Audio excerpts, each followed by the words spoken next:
E aí, pessoal, dando seguimento à nossa série de padrões de candlesticks, lá no vídeo 0 a gente viu uma introdução. Se você não sabe ler um gráfico de candlesticks, sugiro que você veja primeiro o vídeo 0, vai estar na descrição ou aqui na playlist, tá? Mas agora vamos começar de vez com os padrões em si. O primeiro vai ser uma lista de vídeos de padrões de reversão e depois os padrões de continuidade. Então vamos de martelo e enforcado. Aqui a gente vê, após uma baixa, formou o padrão de martelo, que é o que? Padrão composto por um candle, tem um pavio inferior longo e um corpo pequeno.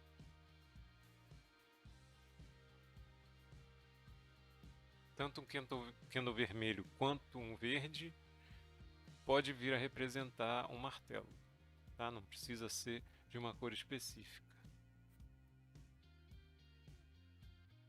De acordo com o Steve Nissen, o pavio deve ter pelo menos o dobro do tamanho do corpo,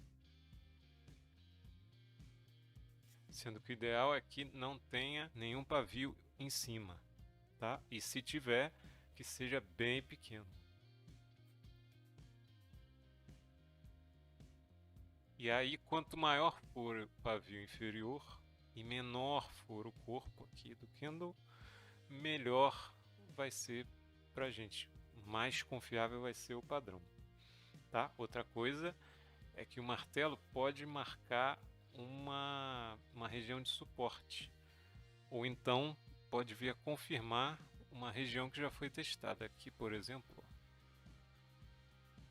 teve uma região de suporte, o martelo ajudou a confirmar. Mais uma característica é que o aumento do volume também vai indicar para a gente uma força do padrão. Tá vendo aqui, ó, acima da média, e realmente foi bom. Depois do martelo não teve negociação abaixo dele e subiu bem aqui. E qual o significado do padrão? A gente vê aqui que durante o dia a ação caiu de preço, caiu, chegou nessa mínima aqui e no final do dia fechou próximo ao preço de abertura. Então isso quer dizer que houve uma força compradora durante o dia, depois de cair pra caramba, e essa força compradora conseguiu manter próximo à abertura. Tá? Então isso é um indício de força compradora mesmo. E aí, se fosse um fechamento acima aqui da abertura, seria um candle verde, e formasse um martelo também, alguns analistas diriam que é um indício ainda melhor de força do padrão, se ele for um candle de alta.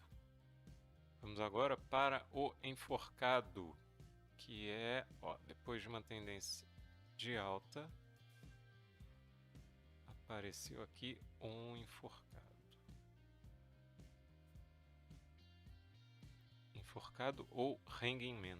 Nos livros a gente vê que é mais relevante depois que vem de uma tendência duradoura de alta, mas aqui vamos considerar essa tendência que foi curta até. Vou trazer de volta o texto porque a estrutura do enforcado é a mesma que a do martelo, só que a diferença, claro, é que ele ocorre em um topo, tá? É um padrão de reversão baixista. Vou até colocar aqui, baixista.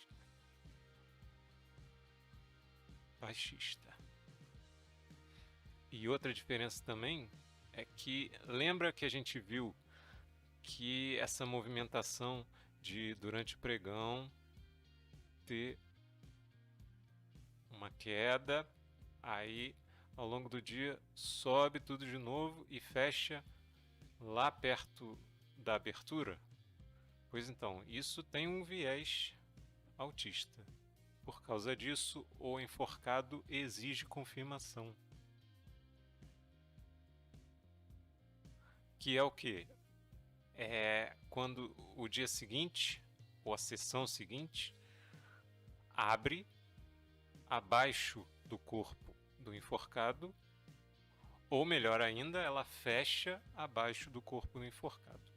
No caso aqui, se a gente quisesse ganhar com a queda, né, fazer uma venda a descoberto, seria complicado, porque uma entrada no nível da abertura dessa seção ou do fechamento dessa seção já estaria muito distante aqui do corpo do enforcado. Então seria um risco muito grande.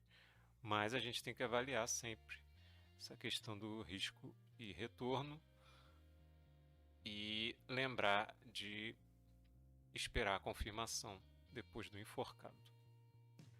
E a pergunta que fica é: se a gente viu lá no martelo que essa estrutura tem um viés de alta, por que que esse padrão do enforcado é baixista?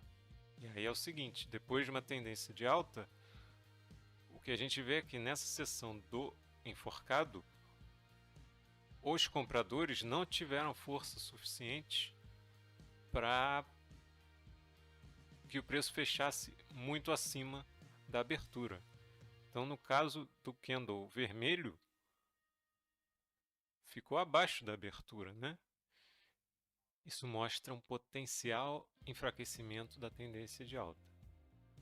E assim como o martelo confirma uma região de suporte, o enforcado vai ajudar a confirmar uma região de resistência. Aqui ó, a gente vê mais ou menos essa região, aqui e aqui também. Aqui rompeu, né? Mas a gente vê esse nível, o enforcado ajudou a confirmar resistência. Vou apagar o desenho aqui para a gente ver outro exemplo do martelo. Como é que foi aqui? Depois de uma tendência de baixa, formou um martelo, mas a gente tem que lembrar que os candlesticks não vão influenciar na extensão do movimento, tá? Você vê que depois aqui ele até reverteu para cima, mas foi bem pouco, não se comparou a essa tendência precedente aqui. Então lembrem-se disso, tá certo? Então esse foi o primeiro vídeo mostrando os padrões mesmo. Até o próximo, valeu!